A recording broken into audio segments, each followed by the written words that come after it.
नुकतंच सायक्लोन डित्वाह हा आत्ता इंडियन ओशन मध्ये हिट करतोय आणि बऱ्याचशा असणाऱ्या बंगालच्या उपसागराच्या जवळ असणाऱ्या देशांना याचा असणारा हे फटका बसलेला आहे. मग तिथं पूरजन्य परिस्थिती आलेली आहे. पण ही जी नावं आहेत का, ही नावं कोण देतं? आता सध्याला हा सायक्लोन डित्वाह जो आहे ना, तो डित्वाहचं नाव हे दिलेलं आहे येमेन देशानं.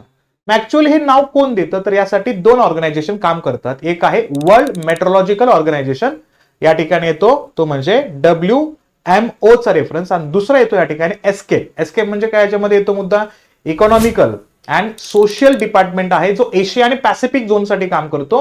हे दोन्ही डिपार्टमेंट एकत्र येतात आणि याच्यामध्ये टोटल देश किती आहेत? तर 13 देश आहेत आणि त्या 13 देशामध्ये येमेन पण आहे. असे 13चे 13 देश प्रत्येक असणाऱ्या स्वतःकडून 13 नावं देतात.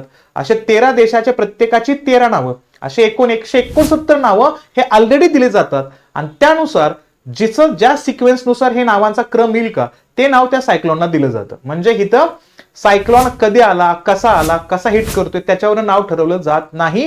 ज्या पद्धतीने हे 169 असणारी नावं दिली जातात सुरुवातीलाच, त्यानुसार त्या ठिकाणी ती नावं त्या सायक्लोन्सला जेव्हा जेव्हा नवीन हिट होतात तेव्हा ती नावं दिली जात असतात. मग आत्ताचं जे नाव दिलेलं आहे ते येमेन या देशानं दिलेलं आहे. जेव्हा हे 169 नावांची लिस्ट संपेल त्यानंतर पुढची लिस्ट त्या ठिकाणी या देशांकडनं घेतली जाते. ही माहिती आपल्याला माहिती असणं गरजेचं आहे. याबद्दल तुमचं मत काय आहे ते या ठिकाणी सांगण्याचा प्रयत्न करा.